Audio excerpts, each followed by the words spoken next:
الحمد لله نحمده ونستعينه ونستغفره ونؤمن به ونتوكل عليه ونعوذ بالله من شرور أنفسنا ومن سيئات أعمالنا من يهده الله فلا مضل له ومن يضلل فلا هادي له وأشهد أن لا إله إلا الله وحده لا شريك له وأشهد أن محمدا عبده ورسوله أما بعد فإن خير الحديث كتاب الله وخير الهدي هدي محمد صلى الله عليه وسلم وشر الأمور محدثاتها وكل محدثة بدعة وكل بدعة ضلالة وكل ضلالة في النار.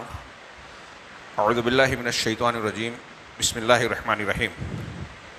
ثم جعلناك على شريعة من الأمر فاتبعها ولا تتبع أهواء الذين لا يعلمون. محترم حاضرین، خطبہ مسنونہ کے بعد میں نے آپ حضرات کے سامنے سورہ جاسیہ کی آیت نمبر 18 پڑھی، جس میں اللہ رب العالمین نے اپنے رسول خاتم النبیین سید المرسلین جناب محمد رسول اللہ صلی اللہ علیہ وسلم کو براہ راست خطاب کیا اور انہیں ایک حکم دیا.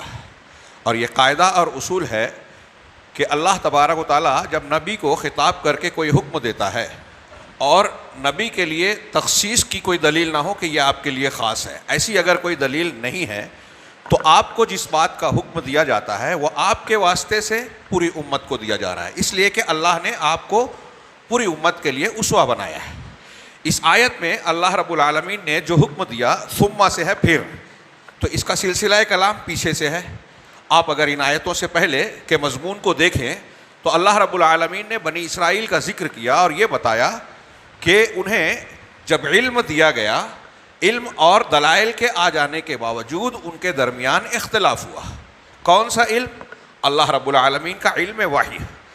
اس آیت کا سیاق و سباق اور مفہوم بتاتا ہے کہ اللہ کا حکم اور اس کا علم آ جانے کے بعد ہمارے درمیان اختلاف نہیں ہونا چاہیے. ہم جب کلمہ اس کا پڑھ رہے ہیں، اس کو رب مان رہے ہیں، اس کا کھا رہے ہیں، اس کی دی ہوئی نعمتوں کا استعمال کر رہے ہیں، تو اس کا حکم بھی ماننا پڑے گا.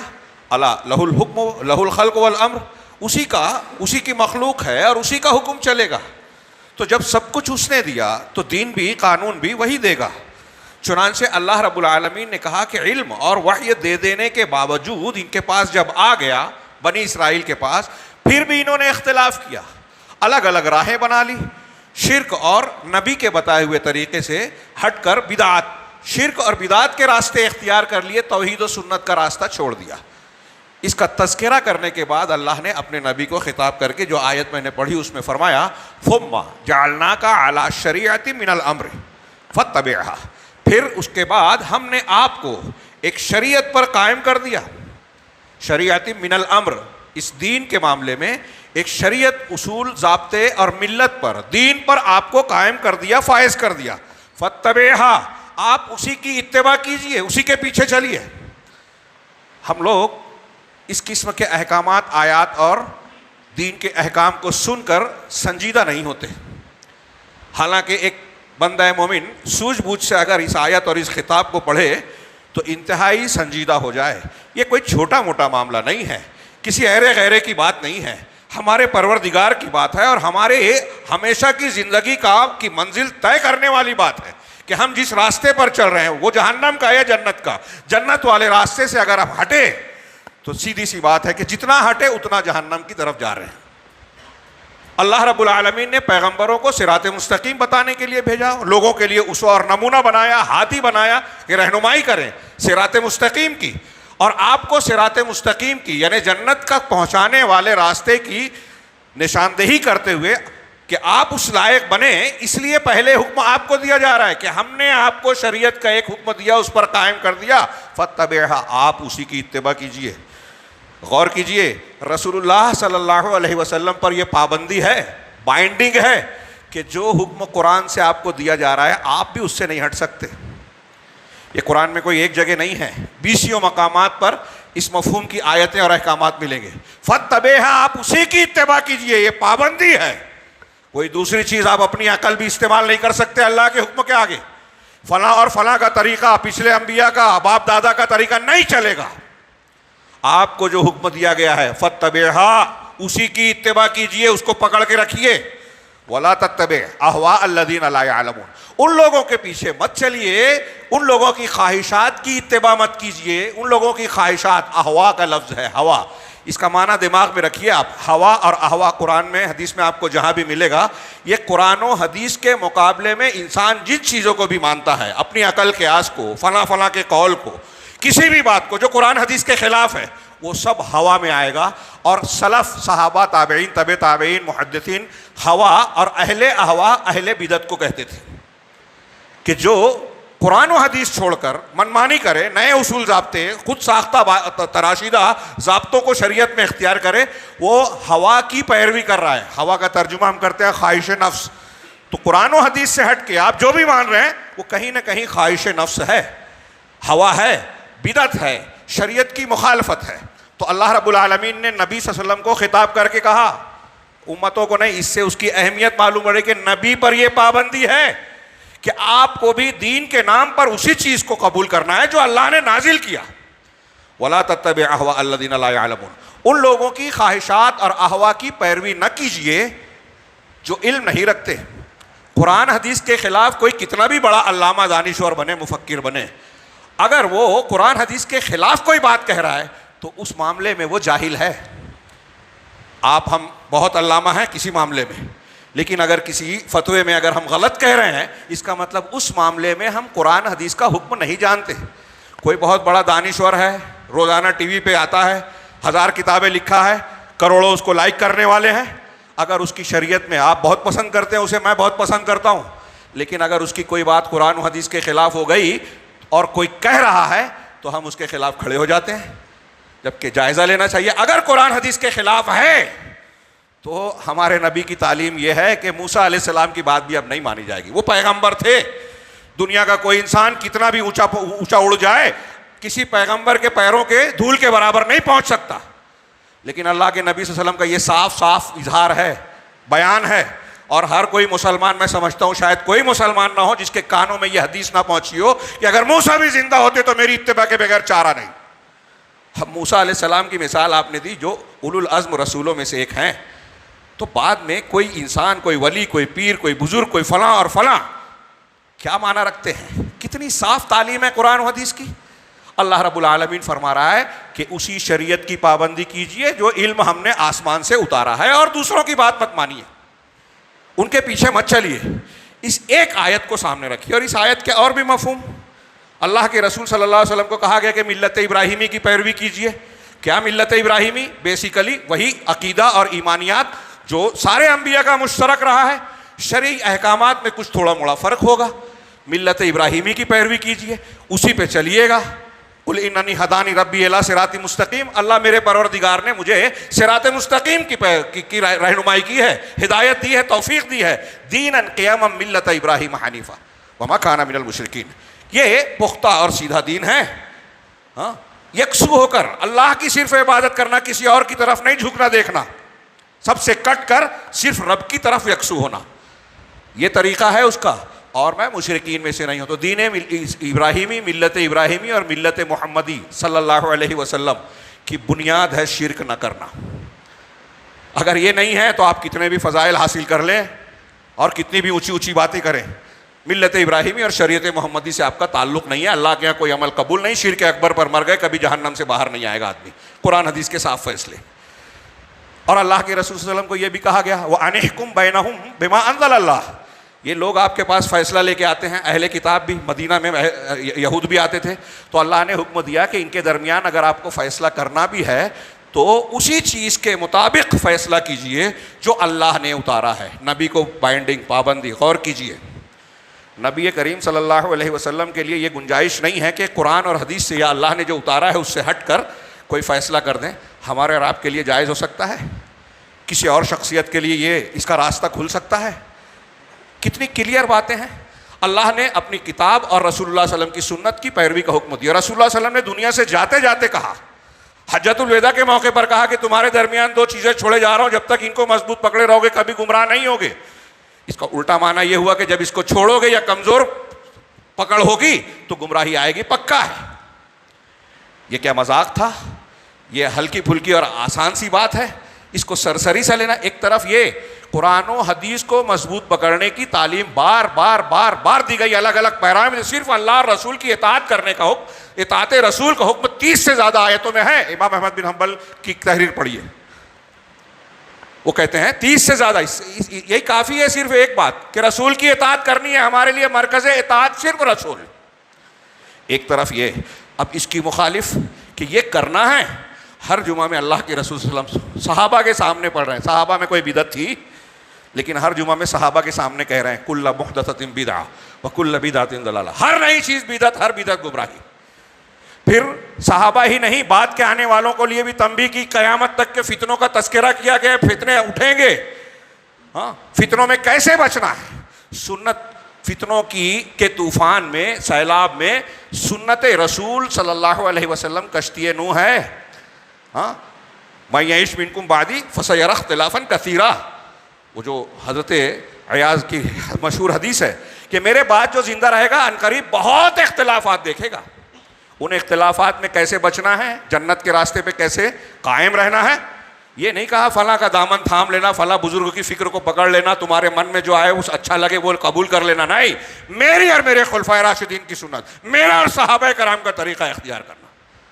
اور اس میں بھی کہا کہ نئی چیز سے بچنا. ہر نئی چیز دین میں بدعت ہے، ہر بدعت گمراہی ہے.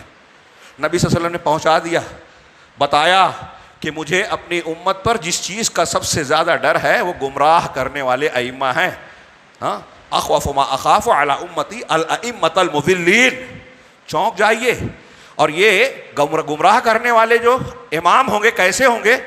کیا ہم کو صاف صاف نظر آئے گا کہ یہ چوری ڈکیتی کرنے والے ہیں، ڈاکہ ڈالنے والے ہیں؟ نہیں، ہمارے بیچ میں ہوں گے، ہمارے لباس پہنیں گے، قرآن حدیث کی بظاہر باتیں کریں گے، دینداری کا مظاہرہ کریں گے، دینی لباس میں ہوں گے. یہ حضرت حذیفہ کی حدیث میں، صحیح بخاری کی حدیث، جو کیا خیر دیا پھر شر پھر خیر، اس میں اللہ کے رسول نے کہا کہ جو شر آئے گا نا بعد میں، وہ جہنم کے دروازوں کی طرف بلانے والے دعات ہمارے بیچ میں ہوں گے. کہا وہ ان کی صفات بیان کیجئے. کہا یتکلمون بألسنتنا، ہماری زبان میں بات کریں گے. ہم من جلدتنا، ہمارے ہی درمیان سے ہوں گے، قوم سے ہوں گے، ہماری زبان میں بات کریں گے، لیکن جہنم کے دروازوں کی طرف بلانے والے ہوں گے. کیا اللہ کے رسول نے ڈرایا نہیں؟ غور کیجئے، یہ مذاق نہیں ہے. اللہ کے رسول نے صلی اللہ علیہ وسلم نے امانت ادا کی، ذمہ داری پوری کی. ہمیں غور کرنا ہے کہ ہمارے ہی بیچ میں ایسے کون سے لوگ ہیں. پھر آپ نے بتایا کہ 73 فرقے ہوں گے، ہو گئے. آپ نے بتایا میری امت کے کچھ ایسے بھی لوگ ہوں گے جو بتوں کی پرستش کریں گے، کر رہے ہیں. ہمارے یہاں دیکھ لیجئے شرک کے کتنے مقامات ہیں. آپ کے شہر میں بھی کچھ نہ کچھ اس طرح کے مزارات، مشاہد ہے جہاں عرس لگتے ہیں، لوگ سجدے اور نہ جانے کیا کیا کرتے ہیں. آج لوگ بولنے سے ڈرتے ہیں، کتراتے ہیں. جو انبیاء کرام کی دعوت کا آغاز بنیاد تھا، اس پر ہم بات کریں تو لوگوں کو ناراضگی ہوتی ہے. کن لوگوں میں؟ مسلمانوں میں. اس کا مطلب یہ جو دروس میں بیان کر رہا ہوں قرآن حدیث کی باتیں، یہ سمجھا ہی نہیں ہے، سنجیدگی سے لے ہی نہیں ہے. دنیا کا سب سے اہم مسئلہ یہ ہے. دوسرے مسئلوں پہ آپ لڑے نہ لڑے، اس پر لڑ سکتے ہیں، لڑنا چاہیے. انبیاء کا قوموں سے جھگڑا کیا تھا؟ توحید اور شرک کا تھا. اور وہ جھگڑا ہم نہیں کرنا چاہتے. لوگوں کو خوش کرنا چاہتے ہیں اللہ کو ناراض کر کے. میں یہ تمہیداً بیان کر کے یہ عرض کرنا چاہتا ہوں کہ اللہ کے رسول صلی اللہ علیہ وسلم اور اللہ نے ہم کو جنت کا راستہ صاف صاف بتایا کہ اس کو پکڑے رہنا. اللہ نے جو اتارا ہے اس سے ہٹنا نہیں. قرآن حدیث کو پکڑنا، گمراہی نہیں آئے گی. گمراہ کرنے والے ائمہ سے ہوشیار رہنا، ان کی نشانیاں بتا دی. اصول ہمارے پاس یہ بنا کہ کسی چیز کو قبول کرنا ہے، کسی کو رد کرنا ہے تو یہ نہ دیکھے کہ فلاں کیا بولتا ہے، وہ اتنی بڑی شخصیت ہے، اس کو ہم مانتے ہیں، میرے دادا تھے، میرے ابا ان کو بہت مانتے تھے. یہ اصول نہیں ہے. اصول یہ ہے کہ قرآن حدیث آپ کے سامنے میزان ہے، کسوٹی ہے. اس پر جو کھرا اترے وہ ہمارے لیے سر آنکھوں پر. اس کے خلاف جو جائے گا وہ کتنا بھی اونچا اڑتا ہو، ہوا میں اڑے، پانی پہ چلے، آگ میں کھیلے، کرامت کھیلے، وہ ہمارے لیے دلیل حجت نہیں ہے. بالکل صاف بات ہے. اس کی پابندی جو رسول اللہ صلی اللہ علیہ وسلم کی حضرت عیسیٰ علیہ السلام قرب قیامت میں آئیں گے، وہ بھی اسی شریعت کی پابندی کریں گے. کسی مسلک کی، کسی امام کے مذہب پر تقلید نہیں کریں گے، کسی پیر صاحب کے سلسلے پر بیعت نہیں ہوں گے. نبی کریم صلی اللہ علیہ وسلم کی ویسے اتباع کریں گے جیسے صحابہ کرام نے کی. اگرچہ وہ صاحب شریعت ہے، ان کا مقام نبوت ہے، لیکن شریعت محمدی کی پیروی کریں گے. اب اتنا سب صاف ہو جانے کے باوجود آپ اور ہم ایک چیز پر غور کریں. کیا وجہ ہے اتنی صاف تعلیمات کے باوجود وہ لوگ جو لا الہ الا اللہ محمد رسول اللہ پڑھتے ہیں، وہ لوگ جو قرآن حدیث پر ایمان رکھنے کے دعوے دار ہیں، ان کے یہاں آج ہم دیکھ رہے ہیں قدم قدم پر قول میں، فعل میں، عقیدے میں شرکیات ہیں، خرافات ہیں، انحرافات ہیں، پل پل اختلافات ہیں. دوسروں کو چھوڑیے، ایک منہج کے ماننے والوں میں اختلاف ہے، مٹتا ہی نہیں، مانتے ہی نہیں. ایک دوسرے سے ایسے ناراض ہوتے ہیں جیسے لگتا ہے کہ اسی کی بنیاد پر، اسی ناراضگی کی بنیاد پر ان کی جنت اور جہنم کا فیصلہ ہونے والا ہے. اگر معاف کر دیں گے تو شاید چھوٹے ہو جائیں گے اور جہنم کے راستے پہ چلے جائیں گے. کیوں نہیں سمجھتے لوگ؟ کیا وجہ ہے؟ مختصر سے وقت میں سارے اسباب کا جائزہ نہیں لے سکتے. میں عقیدے، اعمال اور فکری گمراہی کے سلسلے میں ایک بڑی گمراہی کا آج کے خطبہ جمعہ میں تذکرہ کرنا چاہتا تھا، لیکن اس کے لیے بھی بہت ہی ناکافی وقت ہے. یہ کہ ہمارے یہاں جیسے میں نے بتایا کہ کچھ لوگ شخصیات کو طے کرتے ہیں، بزرگوں کو دیکھتے ہیں اور پھر اس کی بنیاد پر کہ یہ ایسے ہیں تو اب ان کی کوئی بات غلط نہیں ہو سکتی. وہ جس کو حلال بولے حلال، جس کو حرام بولے حرام، وہ تقلید کے راستے سے ہو یا پھر بیعت کر کے پیری مریدی کے راستے سے ہو. یہ ایک عالمگیر گمراہی ہے جس کو چھیڑنے اور بولنے پہ کچھ لوگوں کو برا ضرور لگتا ہے، لیکن جب علاج کرنا چاہیں گے آپ امت کی بیماریوں کا، اگر آپ یہ چاہتے ہیں کہ اللہ رب العالمین راضی ہو، اس کی رحمتیں پھر سے مسلمانوں کو اپنے دامن میں سمیٹ لے ہوئے، تو ہمیں ان بیماریوں کا صحیح طریقے سے تشخیص کر کے اس کا علاج کرنا لازم ہے. اور آپ بیماری کا ذکر کرنے سے ہی گھبراتے ہیں، ڈرتے ہیں. برا لگے گا، بدعتی کو بدعت سے رد کریں گے تو برا لگے گا. ابھی میں نے پرسوں ایک قول پڑھا سلف میں سے، کسی نے کہا کہ اگر آپ کی دعوت سے کسی کو بدعتیوں کو برا لگنا بند ہو جائے، کوئی بدعتی اہل حق کو برا بھلا کہنا چھوڑ دے، تو سمجھ لیجئے کہ یا تو آپ دعوت نہیں دے رہے ہیں یا آپ کی دعوت میں کھوٹ ہے. آپ اگر حق کی دعوت دیں گے تو اہل بدعت آپ کے مخالف ہوں گے. امام حاکم نے یحییٰ بن قطان کا قول نقل کیا، لیس علی وجہ الارض مبتدع الا وهو یبغض اہل الحدیث، کہ روئے زمین پر کوئی بھی بدعتی ہو وہ اہل حدیث سے بغض ضرور رکھے گا. تو اب اس بغض کی وجہ سے اہل حدیث کیا اپنا حق پیش کرنا، دعوت دینا بند کر دیں گے؟ نہیں. اس تناظر میں وقت کم ہے اس لیے میں ڈائریکٹ آ رہا ہوں، شاید آپ کو سلسلہ کلام بے جوڑ لگے لیکن جوڑ سے. وہ یہ کہ اس دنیا میں یا اسلامی تاریخ میں اگر آپ دیکھیں تو گمراہی کا ایک بہت بڑا بنیادی سبب ام الانحرافات کہہ لیجئے، ام الفتن کہہ لیجئے، ایک مرض کا نام ہے تصوف، صوفیت. آپ اس کی تاریخ پڑھیں گے، کاش کے وقت ہوتا. تو اہل علم نے بیان کیا کہ صوفیت جو ہے شروع میں اس نے عبادت و ریاضت، زہد و ورع کا لباس اوڑھا. لوگوں کے سامنے جب آئے تو کہ یہ عبادت ریاضت کرنے والے ہیں، فرائض کے ساتھ سنن، نوافل، ذکر و اذکار. پھر انہوں نے تزکیہ نفس کا نعرہ لگایا. شروع میں جب ان کا وجود ہوا تو بظاہر عبادات کا غلاف اپنے اوپر لپیٹ رکھا تھا، لوگ ان کو سیدھا سادھا اور نیک سمجھنے لگے. لیکن زیادہ دن نہیں گزرا، تیسری صدی کے آخر میں، اس کا آغاز بھی بعد میں ہوا ہے، صحابہ تابعین کے دور میں نہیں تھا، تابعین کا آخر دور رہا ہوگا. تیسری صدی کے آخر تک ان لوگوں نے اپنا اصلی چہرہ دکھانا شروع کیا. چوتھی صدی کے آغاز میں، میرا خیال ہے 309 یا ایسا کچھ سن ہے، 309 میں حسین بن منصور حلاج، بڑا مشہور نام ہے، جو کہنے لگا تھا کہ انا الحق، اللہ میرے اندر آ گیا. یہ حلول اور اتحاد کا قائل تھا کہ اللہ تبارک و تعالیٰ حلول کرتا ہے، بندہ جب طریقت و سلوک طریقت کے راستے پہ چلتے چلتے ملائے اعلیٰ میں جا ملتا ہے تو اللہ اس کے اندر آتا ہے. یہ کہنے لگا میرے اندر اللہ ہے. اس دور کے جتنے بھی علماء اہل سنت تھے، اچھی طرح سن لیجئے، آج اس کو بہت سے لوگ عزت سے ذکر کرتے ہیں، اس دور کے علماء اہل سنت نے با اتفاق رائے، با اجماع یہ فتویٰ دیا کہ یہ کافر ہے، اس کو قتل کیا جائے. اور حاکم وقت نے اس کو قتل کیا، سب کے سامنے قتل کیا. پھر اس کے بعد یہ تھوڑا کہیں جب عبادات کی سلسلے میں شروع ہوا تو سادے سودے مسلمان تحقیق نہیں کرتے جیسے آج ہمارا مزاج ہے کہ اصولوں، ہمارے ہاں تو اور خرابیاں ہیں. اس زمانے میں بھی عوام کا ایک مزاج ہے کہ بھائی دیکھ لیا یہ شخصیت ٹھیک ٹھاک لگی، اس کے پیچھے چلنے لگے آنکھ بند کر کے. اسی لیے امام مسلم نے لکھا ہے مقدمہ مسلم میں کہ جھوٹی اور ضعیف روایتوں کے پھیلانے میں زیادہ ان لوگوں کا ہاتھ ہے جو بظاہر نیک سیدھے سادے تھے، عبادت اور ریاضت میں رکھتے تھے، حدیثوں کے اصول کو، جرح و تعدیل کو جانتے نہیں تھے، لوگوں کے دھوکے اور فریب کو سمجھتے نہیں تھے، اس لیے فریبی جھوٹی حدیثیں بیان کرنے والے، ضعیف روایتوں کو بیان کرنے والوں پر اندھا اعتماد کر کے حدیثوں کو بیان کرتے، اور عام آدمی یہ سوچتا کہ یہ اتنا نیک آدمی ہے بیان کر رہا ہے تو اس کی بات غلط کہاں سے ہو سکتی ہے، قبول کر لیتا۔ تو ضعیف حدیثوں اور جھوٹی حدیثوں کے پھیلانے میں نیک لوگوں کا، جو سادے سیدھے تھے، اہل علم نہیں تھے، ان کا زیادہ ہاتھ ہے۔ آج بھی دیکھ لیجیے، علماء نہیں ہے، ان کو روکنے ٹوکنے کی بات کر کہا ہمارے علماء نے بیان کیا، ان کی ذمہ داری ہے۔ تو عوام نے ان لوگوں کو نیک اور بزرگ سمجھ کے قبول کیا۔ ان کا جب قافلہ آگے بڑھا تو انہوں نے 6 صدی میں ایک اہم بات اہل علم نے لکھی ہے کہ 4 صدی، 5ویں صدی، 6 صدی میں جتنے اساطین تھے، صوفیوں کے بڑے بڑے لوگ جن کے نام بڑے مشہور ہیں، ان کے علماء، مشائخ، مؤسسین، تو سلسلے کے مؤسسین، ان کے یہاں آپ دیکھیں گے کوئی بھی عربی نہیں تھا، سب فارسی تھے۔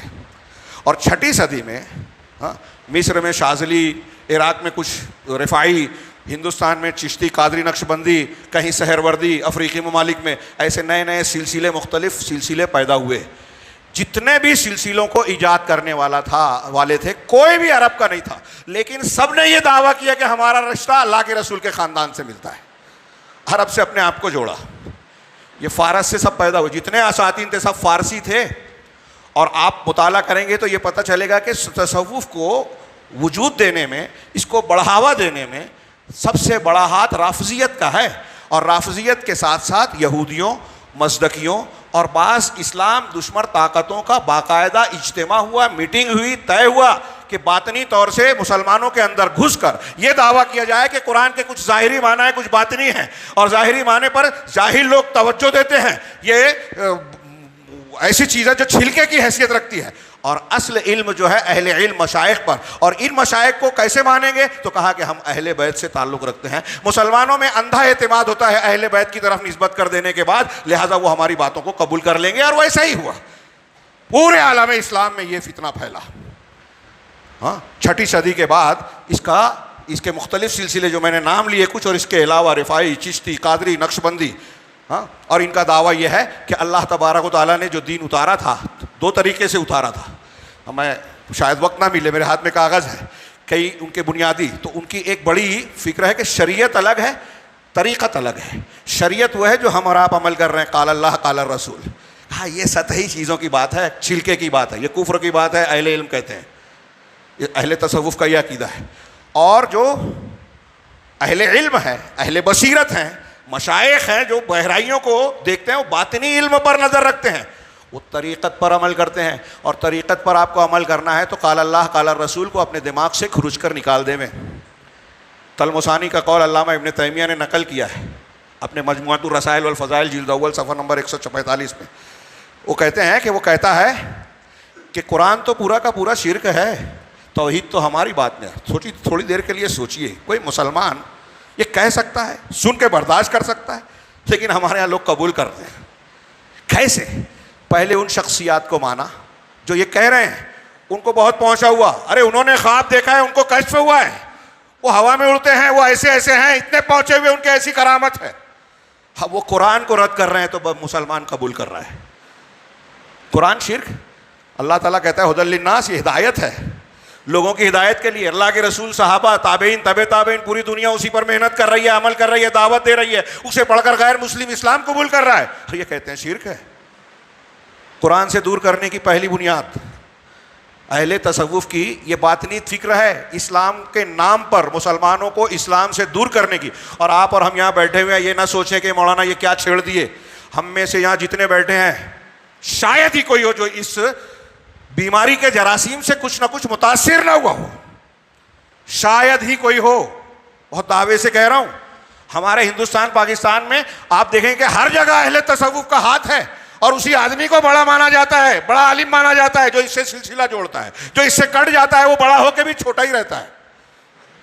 میں تاریخی مثال دوں تو بات لمبی ہو جائے گی، وہ میں موضوع سے ہٹ جاؤں گا۔ اہل تصوف یہ کہتے ہیں، ان کے یہاں ابھی میں نے جو جملہ نقل کیا کہ قرآن میں شرک ہے، ہماری بات میں توحید ہے. آپ حیرت زدہ ہوں گے، ان کے یہاں وحدت الوجود کے ساتھ وحدت الادیان بھی ہے.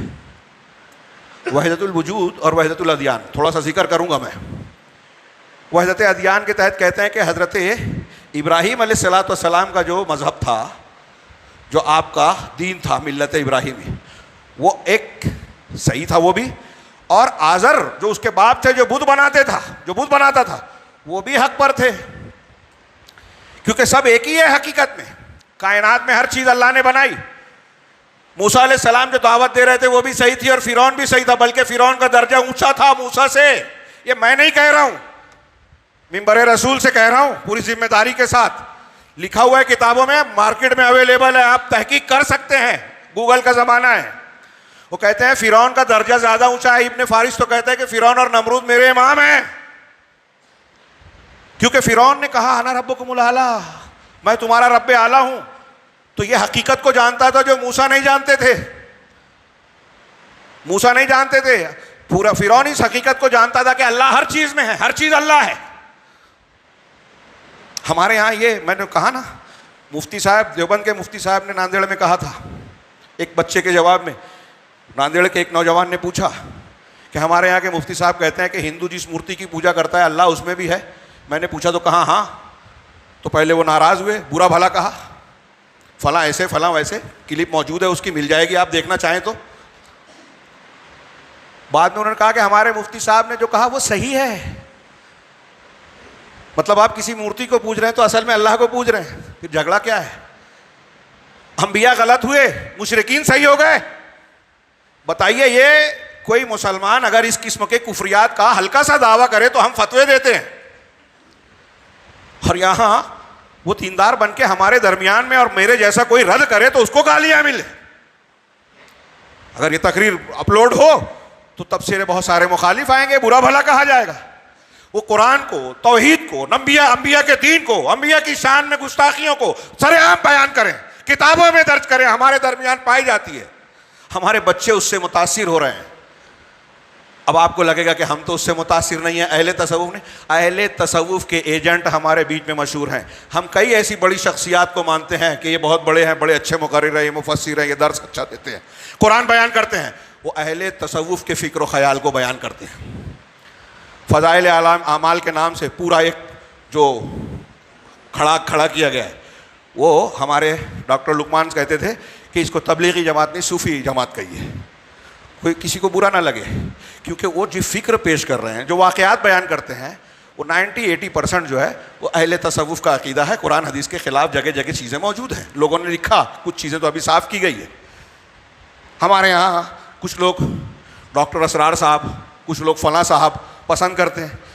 ہاں، مجھے بہت حیرت ہوتی ہے کس بنیاد پہ. اگر اچھی تقریر کر دی تو آپ گرویدہ ہو جائیں گے. تو اچھی تقریر تو ڈاکٹر غلام پرویز بھی کرتا تھا، منکر حدیث. ہاں، آپ کو غیر مسلموں میں ملیں گے ایک سے ایک مقررین. تو اچھی تقریر کی وجہ سے آپ ان کی بات مان لیں گے.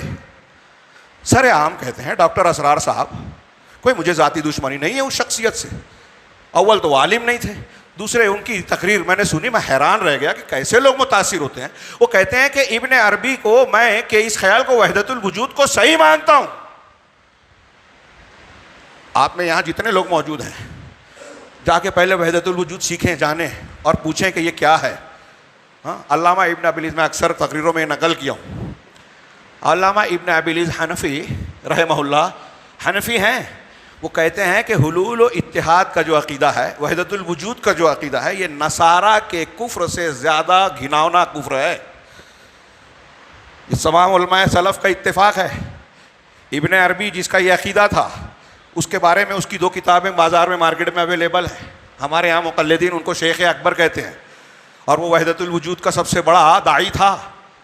وحدت الوجود کا معنی کائنات کی ہر چیز اللہ ہی اللہ ہے، سب میں اللہ ہے. ابھی جو میں نے کہا نا، مورتی کی پوجا کرے تو اللہ، اس پنکھے میں اللہ ہے، آپ میں، مجھ میں، جانوروں میں، پرندوں میں، چرندوں میں، پہاڑ میں، پیڑ میں، پودے میں. نعوذ باللہ ان کے یہاں عبارت ہے کہ قبر کے اندر جو کرم خوردہ، مطلب جو کیڑے والی ہڈیاں اور لاشیں ہیں، اس میں بھی اللہ ہے. ایک شیخ مرید گزر رہے تھے، غالباً تلمسانی ہی ہے. کتے کی سڑی ہوئی لاش پڑی تھی تو شاگرد نے پوچھا پیر صاحب مرید نے کہ کیا اس میں بھی آپ اللہ کو مانتے؟ کہا اس میں بھی ہے. اس سے بڑا شرک کیا ہے؟ علامہ ابن ابلیس نے کہا کہ نصارہ نے صرف اللہ حضرت عیسیٰ کے اندر مانا تو اللہ نے ان کو کافر کہا، اور وحدت الوجود کا عقیدہ ماننے والا صوفی ہر چیز میں اللہ کو مان رہا ہے تو کتنا بڑا کافر ہوا. اور ہمارے ڈاکٹر اسرار صاحب اس کو حق کہہ رہے ہیں، ہم لوگ اس کا دفاع کرتے ہیں. میں نے برا کہا، ابھی کچھ لوگوں کو شاید برا لگ جائے. اچھا مانتے کیوں مانتے ہو بھائی؟ میں جو کہہ رہا ہوں وہ غلط ہے، یا مجھے نہیں کہنا چاہیے؟ جان کے بھی چپ رہنا چاہیے کہ آپ بہت اچھا مانتے ہو اس لیے میں چپ رہا ہوں. آپ کو اچھا لگتا ہے اللہ رب العالمین کے دین کے خلاف وہ بیان کر رہے ہیں، لوگوں کو گمراہ کر رہے ہیں. وہ کہتے ہیں کہ جنت جہنم عارضی ہے، ختم ہو جائے گی. علامہ ابن تیمیہ کی طرف منسوب کیا. ہاں، اہل سنت والجماعت قرآن حدیث صحابہ کے عقیدے کے بالکل خلاف بات کہہ رہے ہیں. میں نے سنا وہ کہتے ہیں کہ شیعہ سنی میں جھگڑا صرف معمولی سا ہے، شخصیت کا، خلافت کا. ان کو پتہ ہی نہیں ہے شیعت کیا ہے، رافضیت کیا ہے. وہ اس تصوف کی جنم داتا ہے، ام المصائب ہے امت محمدیہ میں، جس نے تاریخ کے ہر دور میں اپنے وجود سے لے کر صرف اسلام اور مسلمانوں کے خلاف سازش کی ہے، غیروں کا ساتھ دیا ہے، آج بھی دے رہے ہیں. ہم مانے یا نہ مانے، خود ثبوت آتے رہتے ہیں سامنے. تو اب وہ کہہ رہے ہیں صحابہ کرام ابھی عاشورہ آئے گا، ہمارے نوجوانوں میں کچھ لوگ ہیں فلاں کو لائک کر لیا، پسند کر لیا، اب اس کی الٹی سیدھی باتیں، پہلے حق کی تحقیق نہیں کی، عقیدے کو صحیح طریقے سے اہل سنت کو جانا نہیں، قرآن حدیث کو سمجھا نہیں، اور صحابہ کرام پہ تنقید شروع کر دیا. آج ہمارے یہاں نوجوان ہیں، اور میرے بھائیوں بزرگوں میں یہ کہہ رہا ہوں کہ اس کے ذمہ دار آپ اور ہم بھی ہیں. جو ہمارے نوجوان منکر حدیث بن رہے ہیں، جو ہمارے نوجوان وحدت الوجودی عقیدے والے سے متاثر ہو رہے ہیں، جو صحابہ کرام کو برا بھلا بولنے والوں کے پیچھے چل رہے ہیں. پورے اہل سنت کا متفقہ عقیدہ ہے کہ ایک صحابی کو اگر آپ نے برا بھلا کہا تو آپ گمراہ ہیں، زندیق ہیں، ملحد ہیں، کیونکہ قرآن حدیث نے ان کی تائید کی ہے، ان سے اللہ نے رضامندی کا اظہار کیا. آپ ان سے متاثر ہو رہے ہو. صرف مقررہ وقت کے مطابق میرے پاس 5 منٹ ہے اور بہت کچھ کہنا تھا. میں صرف تصوف کے موٹے موٹے 2-3 عقیدے بیان کر دوں. ایک تو یہ کہ خود اللہ کے بارے میں اہل تصوف کے بہت الگ الگ عقیدے ہیں، تفصیل کے بغیر شارٹ میں. کچھ لوگ اللہ کے بارے میں حلول اور اتحاد کا عقیدہ رکھتے ہیں، جیسے کہ میں نے حسین بن منصور حلاج کا عقیدہ بتایا. کچھ لوگ وحدت الوجود کا عقیدہ رکھتے ہیں، اور اس کا مطلب یہ ہے کہ خالق اور مخلوق میں کوئی فرق نہیں. ابن عربی نے ایسے اشعار نقل کیے کہ تو معبود ہے میں بندہ ہوں، میں معبود ہوں تو بندہ ہے، کون کس کی عبادت کرے. وہ کتے کو بولتا تھا یا سیدی، آقا. ہاں، خالق اور مخلوق میں کوئی فرق نہیں ہے وحدت الوجود کے اس عقیدے کی بنیاد پر. ابن عربی اسی کا قائل تھا، ابن فارس بھی اسی کا قائل تھا، اور ہمارے یہاں جتنے تو صوفی لوگ ہیں، جتنے بھی آج سلسلے ہیں، آج کے دور میں تقریباً سب یہ مانتے ہیں. شیخ عبد الرحمن وکیل، ان کی کتاب ہے حاذہ ہی الصوفیہ، اس کے ابتدا میں ہی آپ پڑھیں گے، وہ لکھتے ہیں کہ دنیا میں جتنے بھی گمراہ فرقے اور گمراہیاں موجود ہیں، ان شارٹ تصوف کا یہ سب سے مختصر اور جامع تبصرہ ہے تصوف پہ. جتنی گمراہیاں، گندگیاں دوسرے مذاہب کی ہے، گمراہ مذاہب کی ہے، وہ سب تصوف میں اکٹھا ہے. یہ ہوائی بات نہیں ہے، آپ مطالعہ کریں گے تو آپ کو پتہ چلے گا. زنا، بدکاری، لواطت کو انہوں نے اچھائی میں تبدیل کر دیا. پیر صاحب جو ہے اپنے مرید کے ساتھ اگر کہہ رہے ہیں کہ جسم سے ملا کے جو ہے اپنی ضرورت پوری کر لے تو کوئی حرج کی بات نہیں ہے. تم ظاہر میں کچھ دیکھ رہے ہو، باطن میں کچھ ہے. فحاشی اور بے حیائی کے راستے کھولے گئے. رام اور رحیم کو، اللہ اور مخلوق کو، خالق اور مخلوق کو ایک کر دیا گیا. یہ دوسرا عقیدہ. تیسرا جو ہے اللہ کے بارے میں، ان کے یہاں کچھ لوگ اس کا رد کرتے ہیں، کچھ لوگ اس کا رد کرتے ہیں، لیکن وہ مانتے ہیں، وہ اللہ کے بارے میں وہ عقیدہ رکھتے ہیں جو اشاعرہ اور ماتریدیہ کا ہے. اب اس کی بھی تفصیل کی ضرورت ہے. اللہ کے اسماء و صفات میں قرآن حدیث کے یا اہل سنت کے اصولوں کی بجائے وہ عقل کی بنیاد پر بہت سی چیزیں مانتے ہیں. ہمارے ہندوستان پاکستان کے جو احناف ہیں، حنفی بھائی، وہ صاف صاف کہتے ہیں، لکھتے ہیں، کتابوں میں لکھتے ہیں کہ ہم عقیدے میں اشعری ماتریدی ہیں. دیکھیے تصوف کا اثر آ گیا. عقیدے میں وہ حنفی مسلک پہ نہیں ہے. امام ابو حنیفہ کہتے ہیں کہ اللہ عرش کے اوپر ہے، جو کہے گا عرش پہ نہیں ہے وہ کافر ہے. امام ابو حنیفہ کہتے ہیں. اور ہمارے یہاں صوفی اور اشعری ماتریدی مذہب کو ماننے والے اللہ کو عرش پر نہیں مانتے. بس دھیان رکھیے. اللہ کے بارے میں یہ میں نے تھوڑا سا تذکرہ کیا. دوسرا، رسول اللہ صلی اللہ علیہ وسلم کے تعلق سے تصوف کا، اہل تصوف کا عقیدہ کیا ہے. اللہ کے رسول صلی اللہ علیہ وسلم کے بھی تعلق سے الگ الگ صوفیوں کے الگ الگ وہ ہے مطلب عقیدے ہیں، ان میں سے کچھ لوگوں کا کہنا یہ ہے کہ رسول اللہ صلی اللہ علیہ وسلم ان صوفیوں میں جو پہنچے ہوئے ہیں، ان کے مشائخ پیر، ان کے درجے اور حالت کو بھی نہیں پہنچ سکتے۔ جو مقام ہمارے پیر صاحب کا ہے، نبی کا درجہ اس سے کم ہے، ان کی حالت نہیں ہے۔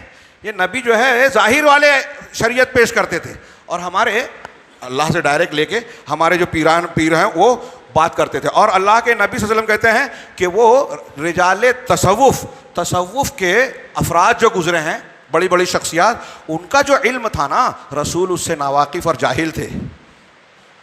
ان کی عبارتوں میں ہے، یا شارٹ کے لیے میں نے الموسوعۃ المیسرہ کی عبارت کو پیش کیا، یعنی انسائکلوپیڈیا عربی کی، ان کی کتابوں میں درج ہے کہ اہل تصوف کے بزرگوں کا جو علم تھا، اللہ کے رسول صلی اللہ علیہ وسلم کا علم، اللہ کے رسول اس سے ناواقف تھے۔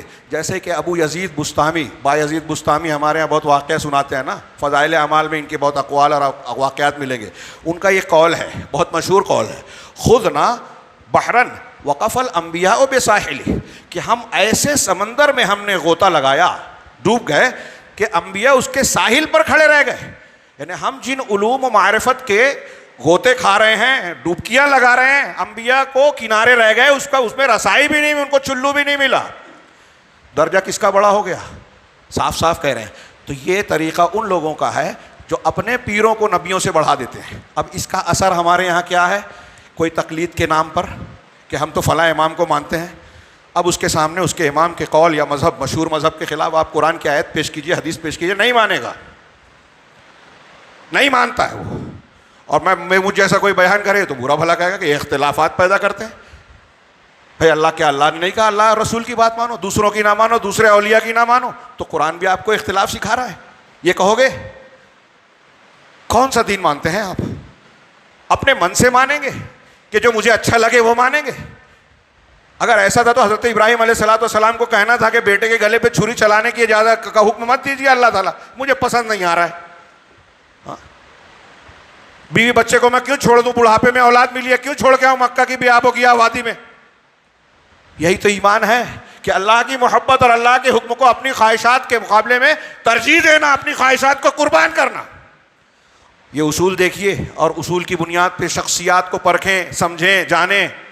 ابھی میں نے کلمہ وہ بتایا، وقت نہیں ہے، بات رہ جا رہی ہے کئی ایک، کہ لا الہ الا اللہ کلمہ شہادت ہے۔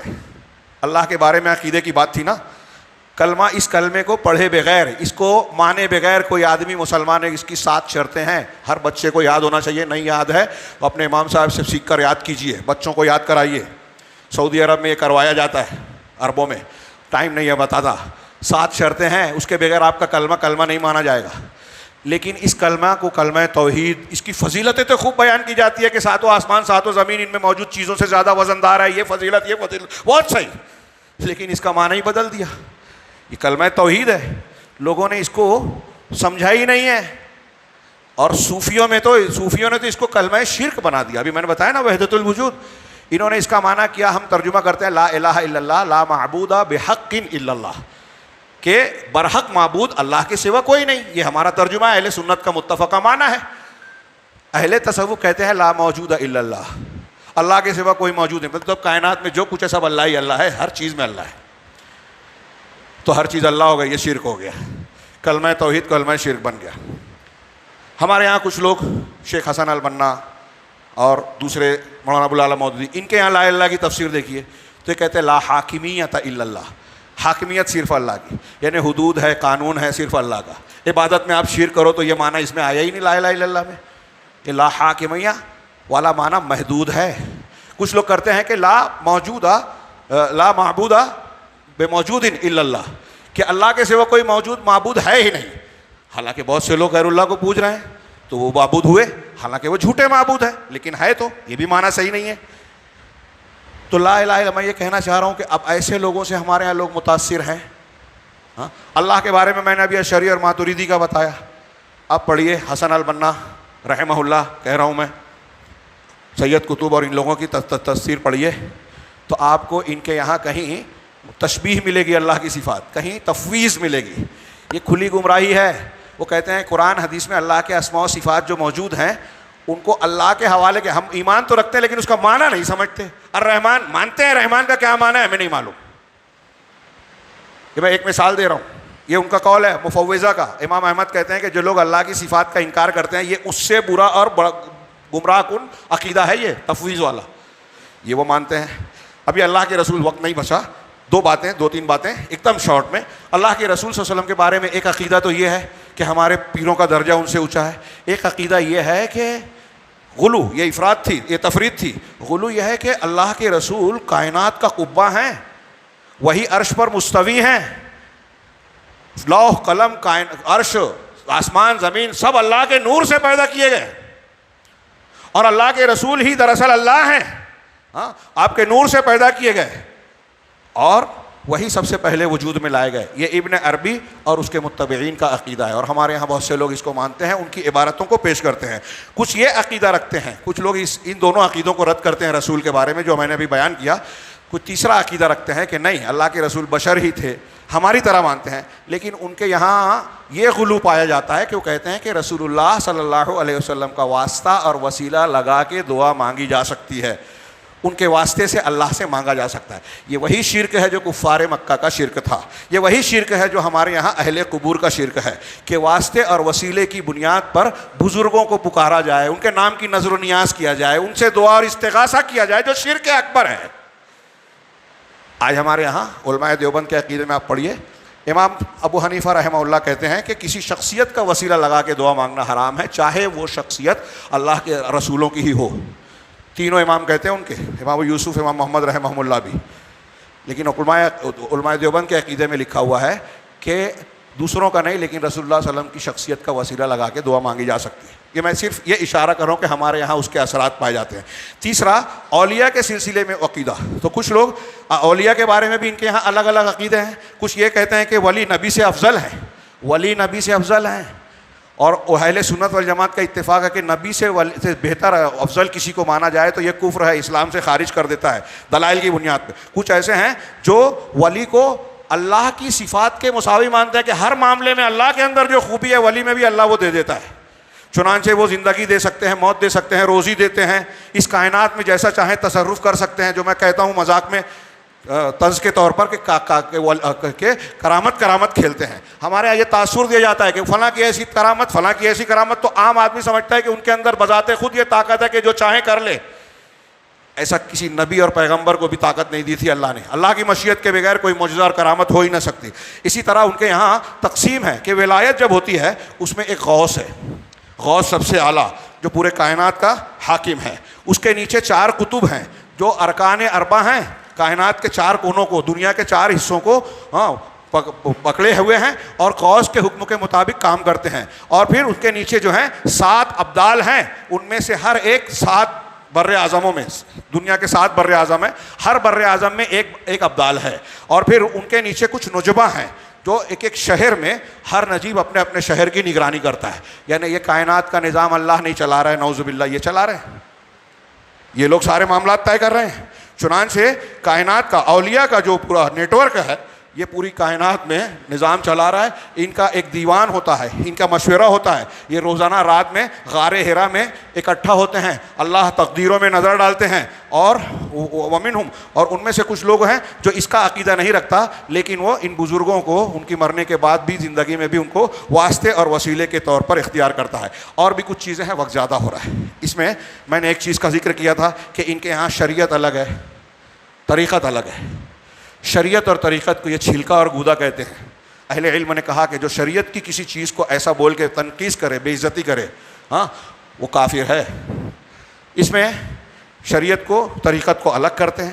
اور جب طریقت پر عمل کر رہے ہیں تو نماز کی ضرورت نہیں ہے, روزے کی ضرورت نہیں ہے, ظاہری احکام پر عمل کرنے کی ضرورت نہیں ہے, آپ کپڑا پہنے کے نہیں پہنے کوئی ضرورت نہیں ہے, آپ کسی لڑکی سے زنا کر لیں, آپ محرم رشتہ دار کا لحاظ نہ کرتے ہوئے شادی کر لیں یا جسمانی رشتہ قائم کر لیں میں کوئی بات نہیں ہے. صوفی مذہب میں صوفیوں کے یہاں ان کے پیر جو ہے ان کے خدا ہیں, ان کو پکار سکتے ہیں. ان کے یہاں عورتوں کے تعلق سے ایسے عقیدے ہیں کہ میں منبر رسول پہ نقل نہیں کر سکتا. زنا اور بدکاری کے تعلق سے جو باتیں ہیں, ابلیس اور فرعون کے بارے میں نے ان کے تعلق سے عقیدہ بتایا. ایسی اور بھی کچھ بنیادی باتیں صحابہ کے بارے میں, سلف کے بارے میں, یہاں تک کہ انبیاء کے بارے میں کھلی کھلی گستاخیاں موجود ہیں. جب شرک ان کے یہاں توحید بن گئی۔ میرے بھائیو، یہ جو چیزیں میں نے بہت ہی اختصار کے ساتھ ذکر کی، وقت زیادہ ہو گیا، اس کے لیے معافی چاہتا ہوں۔ نتیجے کی بات یہ کہنا چاہتا ہوں کہ اس قسم کی گمراہیاں ہمارے سماج میں پھیلی ہوئی ہیں، پھیل رہی ہیں۔ یہ ہمیشہ سے باطل، اللہ نے جو شروع میں نے کہا تھا کہ ہم کو متنبع کیا ہے، فتنوں سے بچو، گمراہ کرنے والے ائمہ سے بچو، شیطان تمہارا دشمن ہے، دائیں سے بائیں سے آگے سے پیچھے سے آئے گا، انبیاء کو بہکانے کی جس نے کوشش کی وہ تم کو ہم کو بھی بہکانے کی کوشش کرے گا، اور کر رہا ہے۔ اور میں یہ کہنا چاہتا ہوں، میں اپنی نگاہوں سے، اگرچہ میں چھوٹا عالم ہوں، لیکن میں یہ دیکھتا ہوں کہ ہمارے صفوں میں بہت سارے نوجوان، مرد اور خواتین، بچیاں، آپ دیکھیے کہ تھوڑے تھوڑے دن پہ کچھ فتنے اٹھتے ہیں۔ کبھی لڑکیاں مرتد ہونے لگ رہی ہیں، غیر مسلموں سے متاثر ہونے لگ رہی ہیں، کوئی جو ہے غیر مسلموں کے تہوار میں جانے کو کوئی بات نہیں سمجھتا، توحید کو غیر اہم سمجھتا ہے، بے عزتی کرتا ہے، علماء حق کی بے عزتی کرتا ہے، برائیاں کرتا ہے، شیعوں سے، رافضیوں سے متاثر ہوتا ہے، یہود نصارہ شیعہ اور مخالفین اسلام جو سازشیں کرتے ہیں اس کا ایجنڈے کا حصہ بنتا ہے۔ اہل حق کی ہم مخالفت کرتے ہیں، اہل باطل کی موافقت کرتے ہیں، ہمارے ارد گرد جو شرک ہو رہا ہے، صحابہ کرام کے تعلق سے جو برائیاں ہیں، حدیثوں کا انکار ہو رہا ہے، وہاں ہماری پیشانی پر بل نہیں ہوتا۔ لیکن اگر کوئی مخالف ایجنڈے کے مطابق ہم کو کسی راستے پہ ڈالنے کے لیے اہل حق سے متنفر کرتا ہے، کسی عالم کی عزت کو اچھالتا ہے، تو ہم اس میں پیش ہوتے ہیں۔ آنکھیں کھولیں، یہ چھوٹی موٹی باتیں نہیں ہیں جو میں عرض کر رہا ہوں، یہ ہماری زندگی کے راستے کو طے کرنے والی بات ہے۔ آپ اپنے ساتھ ساتھ اپنے بچوں کے بارے میں سوچئے کہ آپ کے بعد وہ جنت کے راستے پہ رہیں گے یا جہنم کے راستوں پر جائیں گے۔ مختلف قسم کے شیاطین الانس والجن، اندر سے، باہر سے، غیر مسلم دنیا سے، نصاب تعلیم سے، میڈیا سے، نہ جانے کہاں کہاں سے ہمارے عقیدے کو خراب کرنے کی کوشش کیا۔ ہمارے درمیان پیدا لانچ کیے جاتے ہیں، ہمارے درمیان نئی نئی تنظیمیں بنائی جاتی ہیں، ایسے شخصیات کو پیش کیا جاتا ہے جو صحابہ کو برا کہیں، جو حدیثوں پر تشکیک اور انکار والے بادل منڈلائیں کہ لوگوں میں شکوک و شبہات پیدا کریں۔ ہمارے درمیان وحدت الوجودی عقیدے کو پھیلانے کی کوشش کی جاتی ہے۔ آپ سوچئے، یہ تو صوفیت کی جو بات کی نا، میں نے بہت ادھوری بات کی ہے۔ ہاں، ولادیمیر پوتن جس وقت روس کا شام پر اہل سنت پر بم گرا رہا تھا، اس وقت جو اس نے صوفیوں کی میٹنگ، عالمی کانفرنس منعقد کی اپنے انڈر میں، اور قادیروف نمائندہ بن کے اس کی جا کے صدارت کر رہا ہے۔ ہندوستان کی مودی گورنمنٹ نے دلی میں صوفیوں کی کانفرنس کرائی تھی چند سالوں پیشتر، خرچہ مودی گورنمنٹ نے دیا تھا۔ مسلمانوں کے تعلق سے انہیں کتنی ہمدردی ہے۔ ان کے یہاں یہ اسٹڈی ہے، ابھی میں نے جو بیان کیا کچھ لوگوں کو برا لگے گا، کچھ لوگوں کو کچھ باتیں نہیں لگی ہوگی، لیکن غیر مسلم دانشوروں میں، تھنک ٹینکس میں یہ اسٹڈی ہے کہ ہمارے کام کا کون سا مسلک ہے مسلمانوں میں۔ تصوف والے ہمارے بڑے کام کے ہیں، ان کو یوز کیا جاتا ہے، ان کو برطانیہ کے پارلیمنٹ میں بلایا جاتا ہے، ان سے آئیڈیا لی جاتی ہے اہل حق کو کیسے زیر کیا جائے۔ اہل حدیث اور اہل الحق کی مخالفت کرنے کے لیے ان کو بھاری وظیفہ دیا جاتا ہے۔ پیٹر جو پاکستان کے ایک پادری مسلمان ہوئے، ان کی تحریر پڑھیے، انہوں نے کہا کہ میرے ابا کو میں نے دیکھا فلاں پاکستان کے جو بڑے بڑے پیر صوفی ہیں جو گوہر شاہی اور فلاں چلا رہا ہے، میرے ابا کیتھولک چرچ سے برطانیہ سے پیسہ آتا تھا، منتھلی ان کو پہنچاتے تھے، کئی مرتبہ میں نے پہنچایا ہے۔ اس طرح میں کسی کے بارے میں کوئی مقصود یہ نہیں ہے، بتانا یہ ہے کہ ہمارے گھروں میں، ہمارے درمیان میں فتنے پھیلانے والے، جہنم کے دروازوں کی طرف بلانے والے دعات موجود ہیں۔ ہمیں اپنی اور اپنے بچوں کی، اپنی نسل کی فکر کرنی چاہیے کہ اللہ رب العالمین ہمارے دین و ایمان کا تحفظ فرمائے اور ہمیں جنت کے راستے سے بھٹکنے سے محفوظ رکھے، ہمیں بھی، ہماری اولاد کو بھی، اور دنیا میں آج جو مختلف قسم کے فتنے، مصیبتیں، پریشانیاں مسلمانوں کا تعاقب کر رہی ہیں، اس کی وجہ یہی ہے کہ ہمارے ہاں عقیدے عمل کے انحرافات پائے جاتے ہیں۔ ملت ابراہیمی کی طرف ہم پلٹیں، شریعت محمدی کو اگر گلے لگا لیں تو دنیا کا اور آخرت کا ہر مسئلہ حل ہو جائے گا۔ پروردگار ہمیں دنیا اور آخرت کے ان خیرات کو قبول کرنے کی توفیق دے، دنیا کے ہر فتنے اور عذاب سے محفوظ رکھے، آخرت کے ہر فتنے اور عذاب سے محفوظ رکھے۔ اقول قولی ھذا واستغفر اللہ لکم ولسائر المسلمین وصلی اللہ علی نبینا محمد۔ بارک اللہ لنا ولکم فی القرآن المجید ونفعنا وإیاکم بالآیات والذکر الحکیم، انہ تعالی جواد کریم ملک بر رؤوف رحیم۔